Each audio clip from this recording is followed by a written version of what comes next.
would like to think that lessons have been learned, because, my goodness, some lessons did need learning.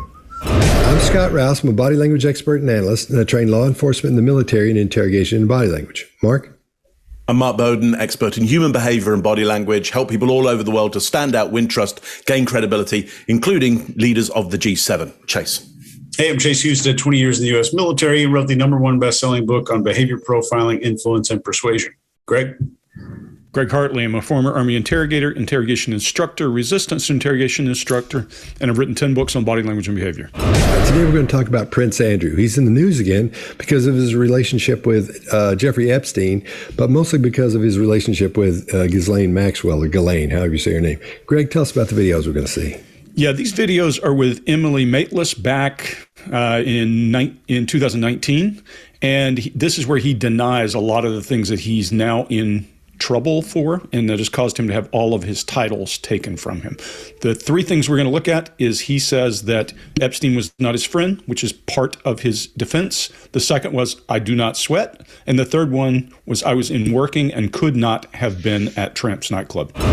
He was your guest as well. In 2000, Epstein was a guest at Windsor Castle and at Sandringham. He was brought right into the heart of the royal family at your invitation. But certainly at my invitation, not at the royal family's invitation.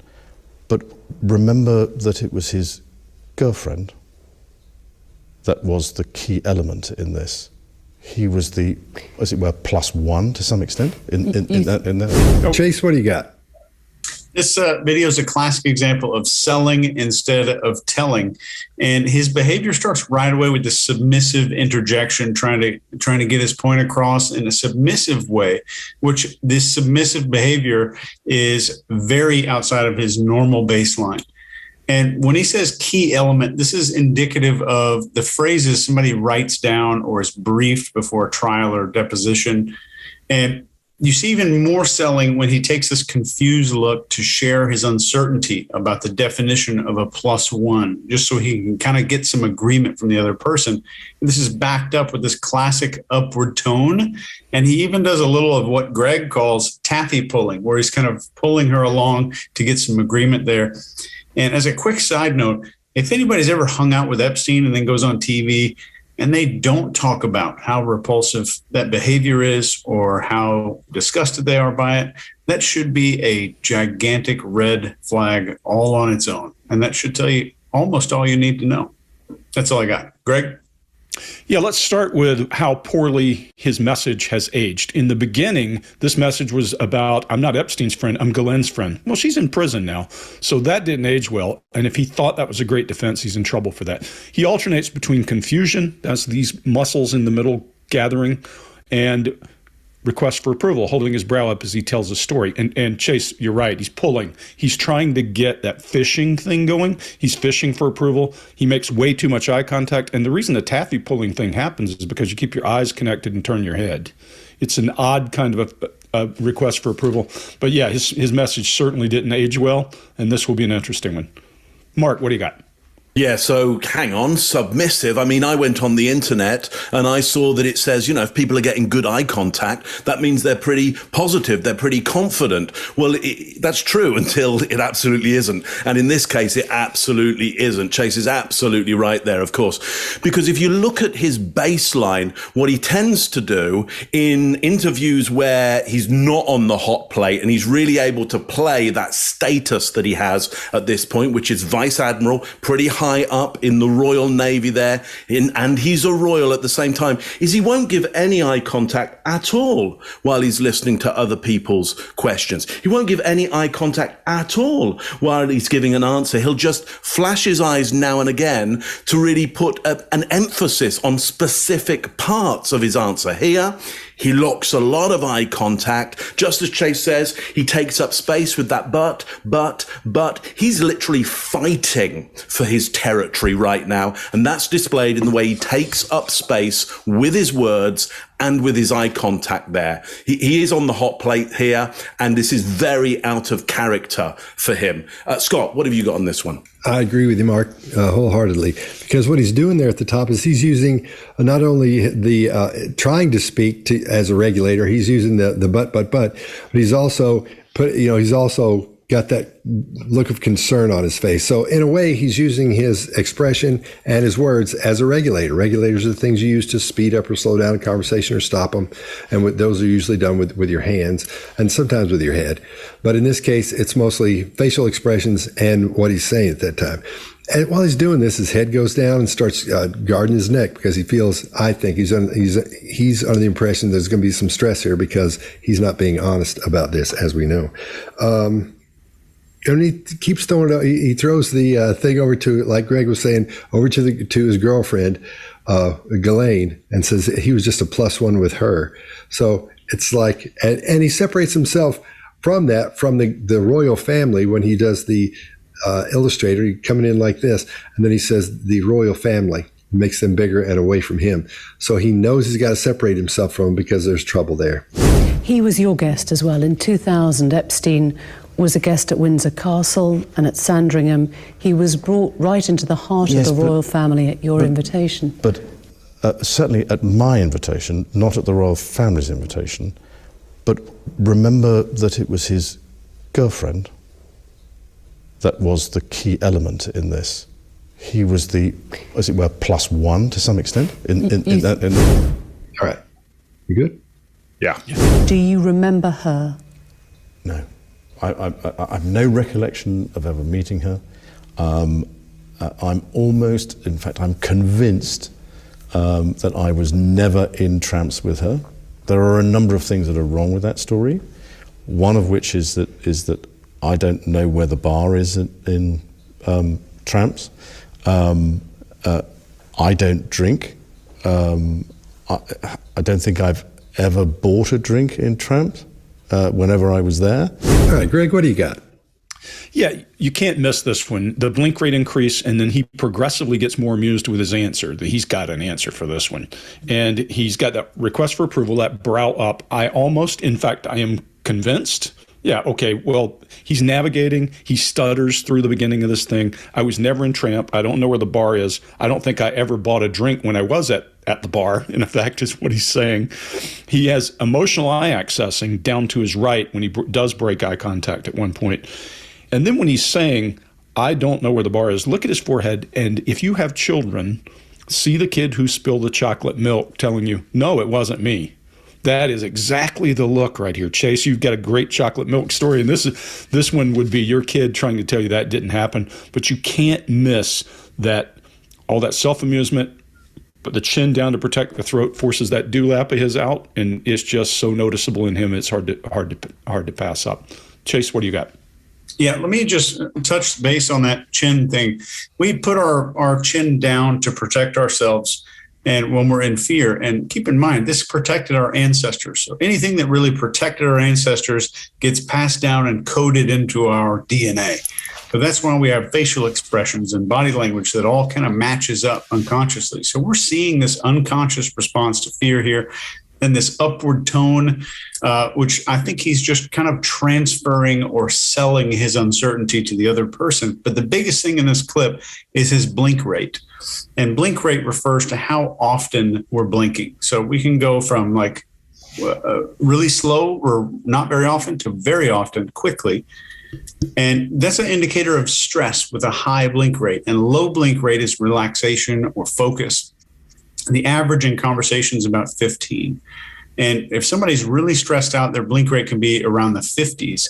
And in this particular video, his blink rate is around 91, which is indicative of extreme stress and extreme mental processing, which is going on. And Greg, I think that is also hilarious. I don't drink. I don't think I bought a drink when I was at the bar. I don't know where it is. I think that's great. Mark, what do you got? Yeah, so this gaping mouth that we see at the start, a bit like a fish. Now, it could be a number of things. Is it, he is definitely under stress. I agree. You see it in the blink rate for sure. And so it could be him gaping to take in oxygen. It could be him, doing his kind of but silently, or preparing his answer. I'm not quite sure which one it is. Either way, it's not good. Either way, it's not a good indicator, whatever it is. But I do want to bring out this upward inflection that he's got here. Just as Chase says there, there are some universals, some unequivocal universals in body language. That chin coming in, we all have delicate areas here. All of us human beings on the planet are going to gravitate towards that under stress. Tonality can change culture to culture, person to person. And so if we think about his cultural tonality, being from the Royal Navy, being somebody who is royal themselves, he's going to have a lot of command downward intonation when he's very, very certain of things. And we do see that in his baseline for sure. So why here are we getting so much upward intonation, as Chase pointed to there? Her story, where the bar is in Tramps. I don't drink, ever bought a drink, whenever I was there.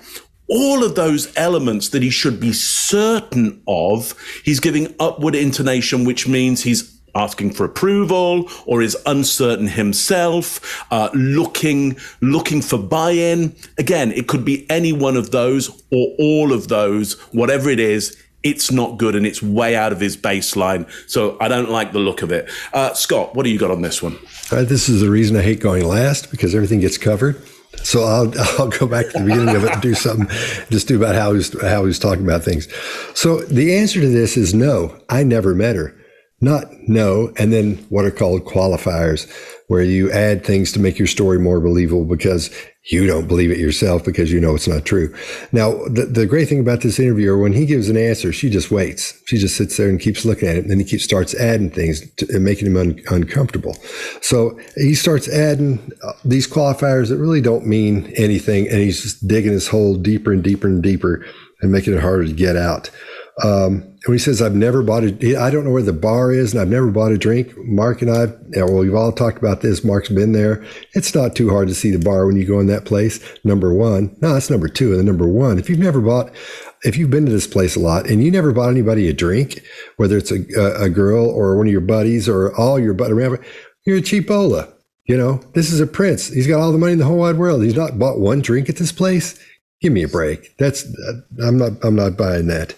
And yeah, Chase, his blink rate, I actually got in there and in an 8-second period there toward the top, it's 17 times in 8 seconds. And I had so many, it was so fast, I had to slow it down and do it frame by frame to catch them all. And it was, and in that one section, that's 127.5, blinks per minute. And I just added that because you always add how much it is per minute. But in that small little section, that's a whole lot. That's all. That's you're just going tick, tick, tick, tick, tick, tick, and his were fluttering. And that's a form of eye blocking as well.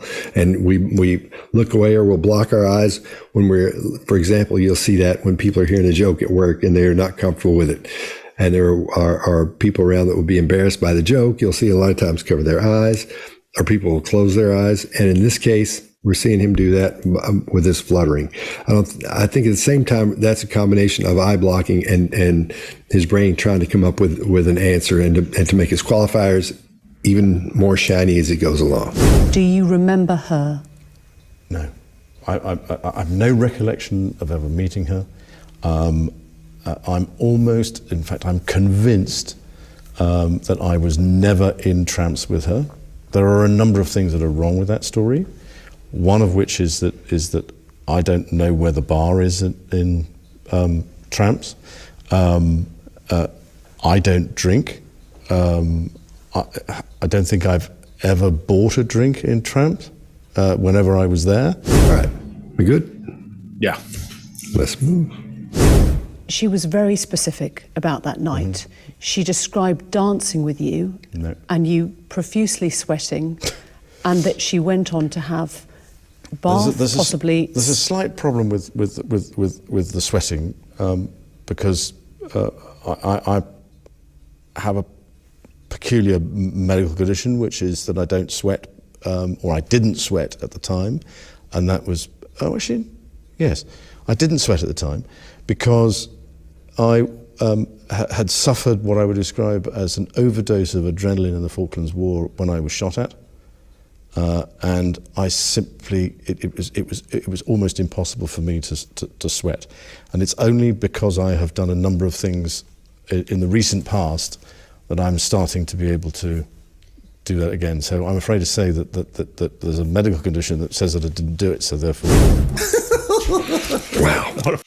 You know what the funniest part is? Go out and look. I sent Scott this picture when we were doing this. There's a picture of him leaving a club sweating like a... No, like a pig. Yeah, man. Yeah, of course. He's a full of... All right.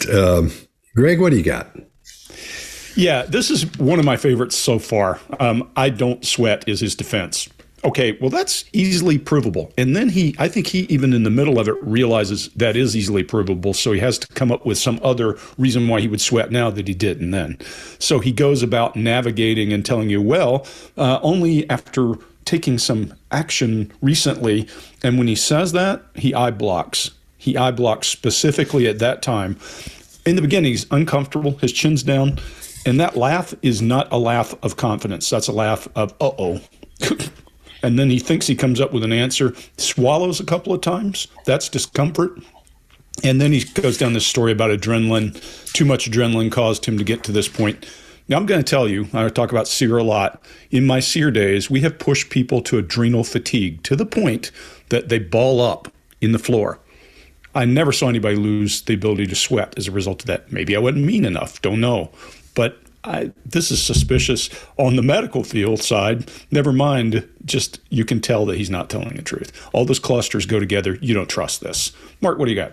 Yeah, there's so much in this that I just want to concentrate on one thing that kind of means the most to me, and you can watch how it progresses. And that's when he's telling this story, how you're going to see his thumb creeping behind his index finger and then eventually get totally hidden in his hand there by the end of it. Now, just as Chase was talking about, there are universal areas on our body that are universally vulnerable. It doesn't matter who you are, where you were born, who you were born to, what society or group you're part of, your joints are vulnerable. And if you've still got thumbs, okay, these thumb joints are so important because without that thumb joint working, you can't do opposable thumb pinching and you can't do any kind of delicate work with your hands, which is why you have this big neocortex primarily, so you can do all of this stuff. So these joints get really protected under stress and pressure. You'll see people do that all the time, the thumb and the forefinger,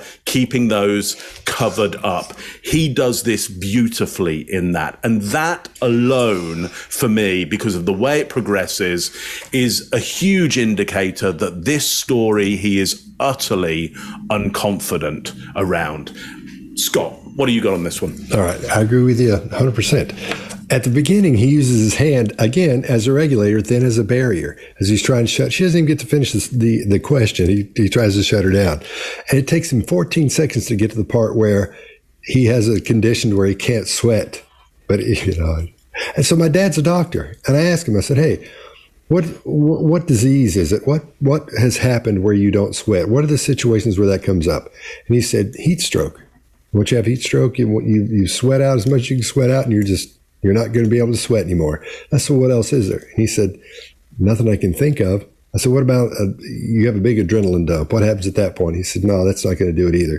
And he explained to me there are different parts of the brain that handle the sweating part of what happens with your body compared to the things what happens when you have an adrenaline dump. So there may be some kind of situation we're not aware of, maybe some, thyroid problem or something he's got. I don't know. I have no earthly idea. But I don't think that's true at that point. And in the beginning, everything is fairly big. He stops and he starts, and by the end of it, he's almost frozen. He's almost squatted down, frozen. Mark and I are into comedy. I collect old comedians' autographs. Mark collects memorabilia from comedians and funny people. And one of the things that we both noticed right off the bat was this looked like a Ricky Gervais bit from something he's doing when he's lying, either a live thing, one of his live shows, or when he's on one of his shows that he's done. And also look like a couple of things on there from the Blackadder. You can see that as well on him. Maybe that's just a British thing. So why he looks like the Blackadder when he's lying. But that's one of those things that instantly stuck out that show that he looked like a little child lying to me at that point. All right. Chase, what do you got? Oh, Chase already went. No, you didn't. No. Okay. No, didn't go. Good. So just quickly imagine that someone's reading a transcript to you and they're talking to another person. They say, you're at this party, you're sweating all over these people, you're drinking, there's an underage girl walking around in her underwear. And you say, or you hear the person say, no, there's a problem with that. And it's with the sweating. And nothing else is denied. Nothing else is denied. So there's no denial. It's redirection. It's a non-answer. It's not answering the question. He goes back to focusing on these minutia that are insignificant, as if the underage people are not an issue, but the sweating is somehow a crime that he needs to defend himself against. And then he borrows authority. He's borrowing authority from his military career, kind of redirecting the story. I was in the Falklands War. And this lack of sweat ability is called anhidrosis. It's usually, most of the time, it's medication reactions to, or some kind of genetic inheritance. And extremely rare cases, to my knowledge and in my education, this happens mostly in animals, that if they are attacked, the receptors are receiving too much of adrenaline or epinephrine, and they start to downregulate it, which is almost never the case from what I've researched. That's all I got.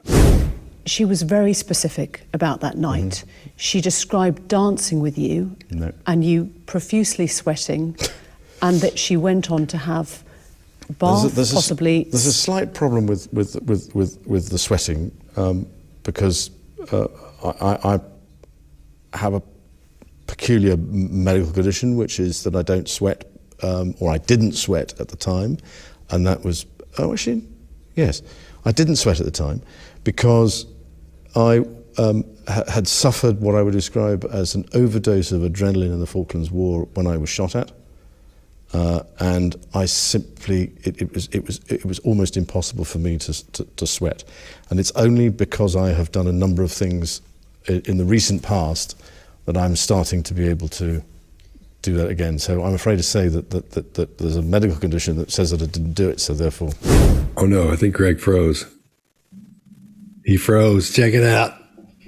Oh my Lord. Are you frozen or not? I'm suspicious. No, he's frozen. Oh yeah, he is frozen.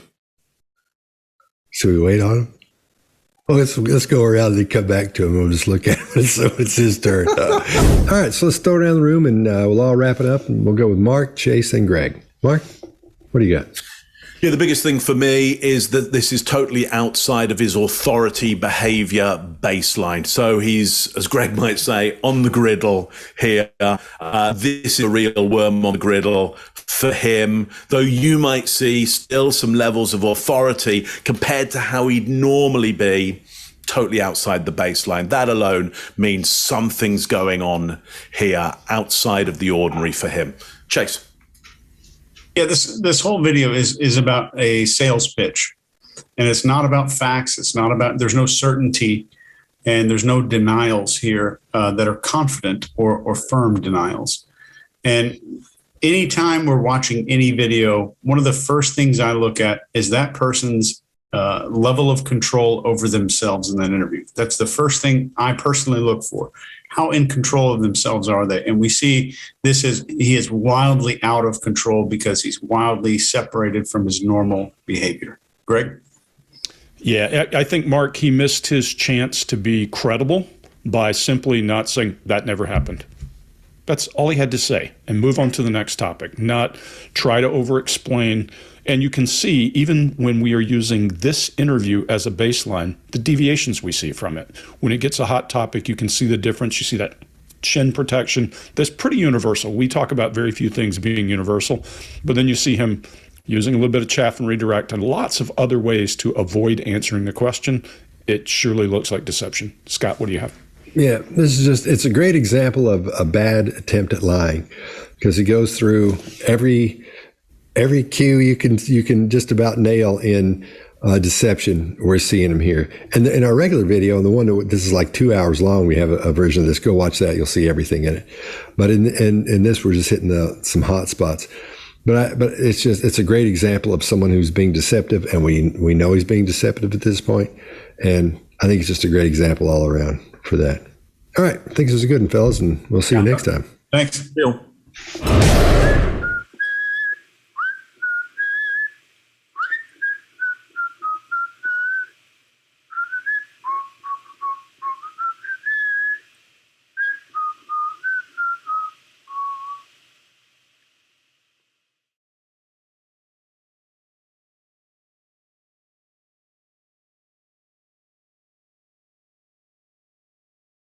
Vì xe nó mang cái sự nó không xin